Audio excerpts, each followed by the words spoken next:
Okay.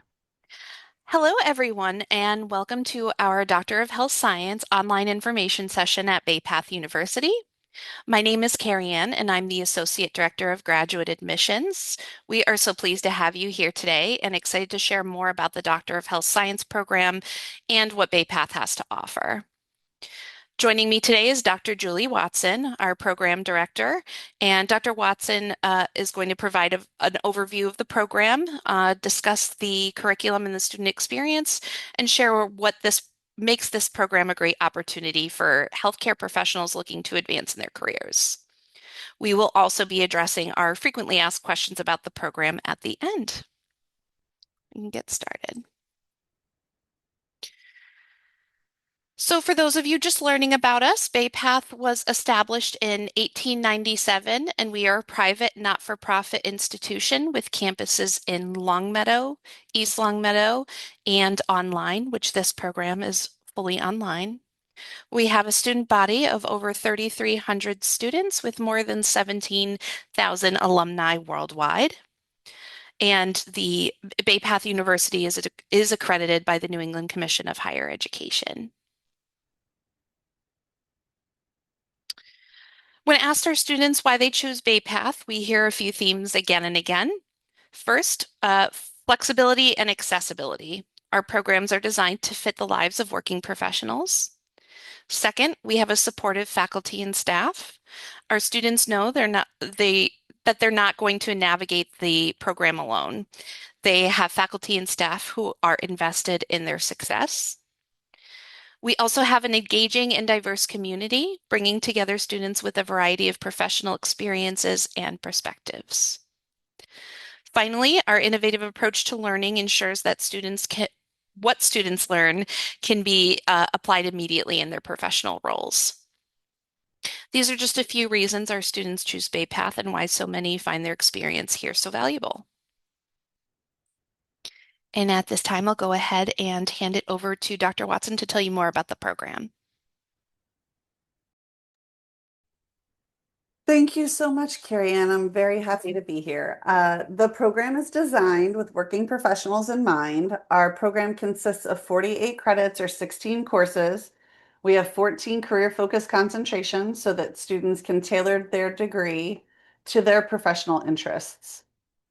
We accept students in either the fall or spring, and courses are delivered fully online and asynchronously.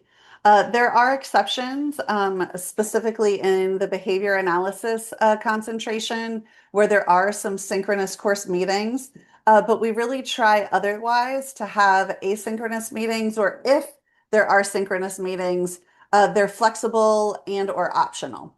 Really, the key is that we want students to be able to progress in the program while continuing to live their, work and family lives.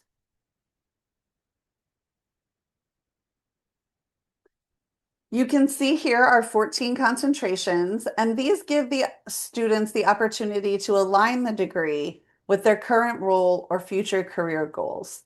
These concentrations reflect a broad range of areas across healthcare, public health, leadership, education, and even specialized practice. You can see them all here, but the point of it is that this range allows students to customize their doctoral education based on where they want to grow professionally.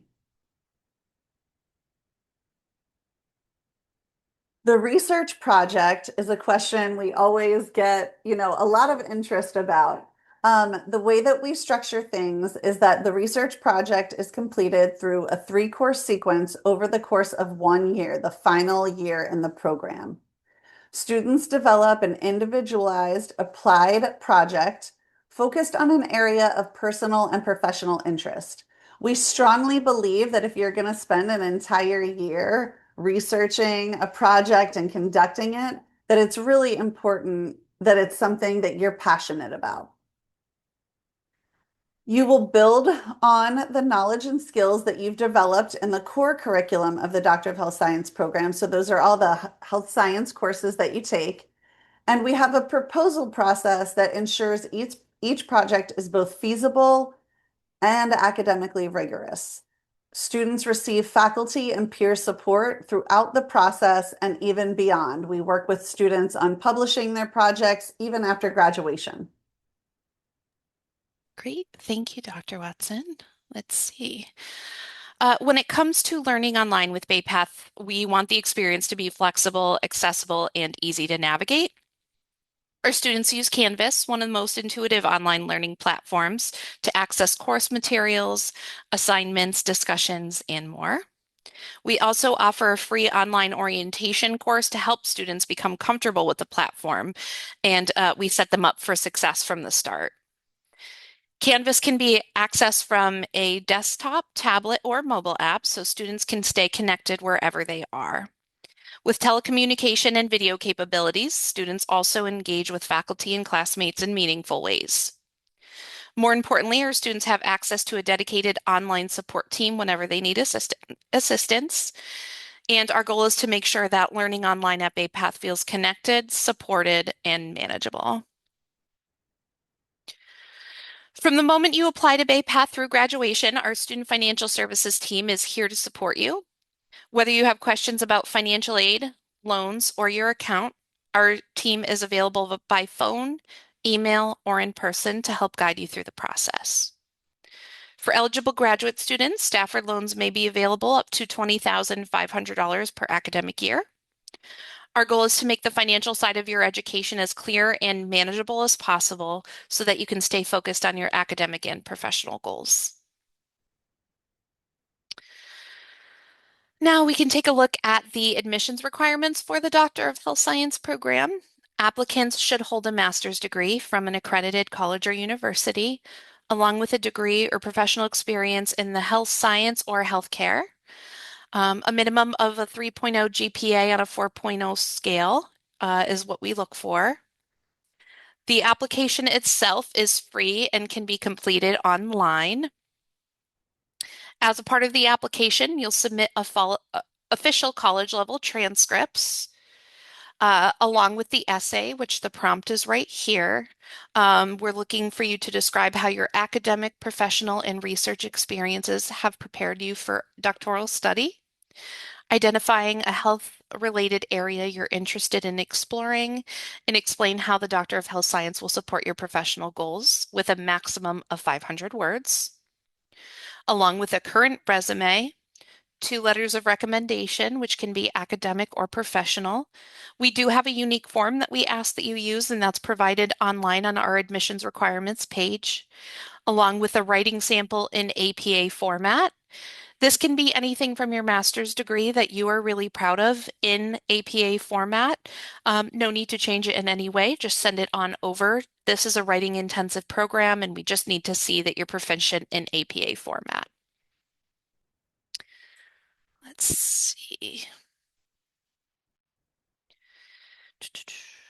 As we wrap up, we want to make sure that you know how to stay connected with us. If you have any questions about the admissions process, application, or next steps, please feel free to reach out to me. I'm happy to help and support you through the process. If you have questions about the Doctor of Health Science program, curriculum, or student experience, Dr. Watson is also available to connect with you. Our contact information is here on the screen, so please feel free to take a moment to save it. And thank you so much for joining us today. We hope this session has given you a better sense of the Doctor of Health Science program and what you can expect from as a BayPath student. Then we are going to move over to our frequently asked questions. I will read them out to Dr. Watson and she can assist with answering them. First question, Dr. Watson, are there assistantships available? Yes, we actually do have funding. It is approved annually, but we typically have annual funding for one assistantship each year. The applications are usually in the spring or summer when we find out about funding, and it is a one-year assistantship. We do have opportunities for people to use that time as a teaching assistant or even research assistant, and also assist with administrative duties within the program. So it's a really great way to learn about working in academia and getting experience for people who are interested in that. It also comes with a tuition support for 2 classes in the fall and 2 classes in the spring. So it's a really great opportunity. It is very competitive, and it is offered to current students. So you do have to be a current student in order to apply. Great, thank you. And does the research project have to be centered around where I work? Thank you. This is a question we get a lot. And as I mentioned earlier, we want people to do research projects that are, that they're passionate about. If that's something that aligns with your current, work environment, then we're fully supportive of that. We do often work with students so that they can do a project that centers around their work and can even contribute to a project that they're working on at work, in addition to something that they might be able to publish. But it's not required, right? So if, you're looking to like move your career into a new direction, we can work with you to find a project that's going to help move you in that direction. Great. And do students have an advisor? And if so, at what point in the program? Yes, students are assigned an advisor when they start the program. So typically we do have a live orientation that students attend, and they get to meet their advisor at that time. We have advising questions that we try to keep things really flexible, Carrie Ann, as I know you know. So we have a email advising form that we email out every semester so that we can get feedback from students and answer their questions, just providing a solid point of contact for them during that time. And there's always options for meetings at that point in time. In addition, I would say that students can reach out. We will reach out to students if we, see that they're struggling in a class. So there's lots of opportunities for contact. And the other thing that I wanted to say is that the way that we structure our research project experience, which I didn't go into, a lot of depth a few minutes ago, but students are put in a very small group with a faculty member. So not only do you have your academic advisor, but when you move into the research project experience, you're working in a very small group with a faculty advisor on your research project as well. So there's lots of opportunities for support within the program. Awesome, thank you. And what makes a competitive applicant? Sure. So a competitive application is going to demonstrate readiness for doctoral level work. We look for a strong academic and professional background, clear professional goals, evidence that the applicant understands why the Doctor of Health Science is the right next step for them. We're also interested in applicants who can demonstrate experience with, either research, evidence-based practice, quality improvement, program evaluation, or other scholarly related activities. And these are things that people are generally doing in their work environment anyway, right? Like evaluating what they're doing, coming up with a plan to improve it, evaluating that plan, and seeing if it's made a difference in the outcomes. Um, so most importantly, we're looking for a clear connection between experience, interests, and what they hope to accomplish in the program. I would also say that recommendations are very important, and having a recommendation from a former professor. Sometimes that's really difficult. People finished a master's degree 10 years ago and they might not be in contact with a professor. So having at least one recommendation come from a supervisor or somebody who, right, really has like knows their work very well, it also helps with an application. Great, thank you. And approximately how much time per week do students typically spend on coursework? This is a question we get a lot, and I want to be honest, it's very hard to quantify, It right? is, yeah. Most students take 2 courses per term. And when they do, they should plan for approximately 12 to 18 hours per week for coursework. I say that, but the amount of time does vary significantly depending on the student. It also varies depending on the courses, the assignments, right? And each person's individual work style. Because our courses are asynchronous, students have flexibility about when they complete their work, but consistent engagement throughout the week is really important. And I also say to students too that if they start the program, and one of my best examples is they'll say, they're like there we have discussion boards, right? And there's like three different components to them because we don't want it to be like the traditional discussion board where you put something out there and nobody really responds. There's no follow up. We like to really close the loop on the things that we do.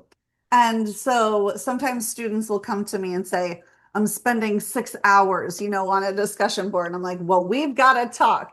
Like Yeah. it's important to reach out if you feel like you're spending an excessive amount of time on any one activity. Now, a paper, right, or a bigger project, yeah, you might need to put in additional time. But, we try to spread things out and we are very mindful that people are working and have also, right, like family and personal lives going on at the same time. We call it work, life, school integration because it's always hard to find a balance, but trying to integrate those things is something that we're really committed to helping students do. Great, thank you. And how accessible are the professors if you need them? Sure. Faculty are very accessible. They all know that it is very important to me that students feel like they can connect with us. It takes a little bit more effort because we are in a strictly virtual environment. But I think we've really done a lot to create a strong sense of community. We regularly hear from alumni. Students interact with each other even after they graduate and collaborate on projects. And I know that this isn't exactly saying how available people are, but I think it speaks to the relationships that can be established in the program. So students can connect with professors. Sometimes that's through email, through virtual office hours, setting up individual meetings. We have, like I said, those regular advising checkpoints that are happening each term. Um, there's regular feedback. You get feedback. That's something else I tell people to be prepared for is, this is a doctoral program and you should expect to receive feedback on your work. And it really is our goal to help you, become a better writer and improve your skills academically in that way. So I do think that there is an opportunity to build relationships with faculty. Being virtual, it takes a little bit of extra effort on both parts to establish those relationships, but I think they certainly can be established, and accessibility is very important to us. Great. And the last question, can I combine two concentrations? So we have had students that have switched from one concentration to another. There is the ability to add an additional like graduate certificate if they wanted to their plan of study. Some of those questions would need to be forwarded to Student Financial Services to get a little bit more information about how that might affect funding if that person had loans. But we do recommend sometimes that if people are interested in two concentrations, that they might want to look at our generalist option because the generalist option kind of allows you to pick and choose courses in a few different places. And I would say because of the time frame, the degree does take, if you take two classes per term, about 8 trimesters, right? So it's about just 2 years and two semesters. Um, and so adding a concentration is going to add some additional time to completion. One of the things I've had students do who wanted to do a different concentration or graduate certificate is that they completed their degree. That way they had their degree and then they came back and did a separate certificate. So there's options for any of those kinds of things. And, I'm always happy or our faculty, are always happy to talk to people about, those options and different opportunities to explore different areas of study. Great, thank you. And let's see. So thank you so much, everyone, for watching. We hope today's session gave you a helpful overview of the Doctor of Health Science program and a better sense of what it's like to learn and grow at Bay Path University. If additional questions come up after today, please don't hesitate to reach out to either of us. We're happy to help you with the next steps and support you through the application process. Thank you again for joining us, and we hope to see you as a part of the Bay Path University community soon. And thank you, Dr. Watson. Thanks so much for having me. And please, like Carrie Ann said, reach out anytime. Thanks, Carrie Ann. Thank you. Bye. Bye.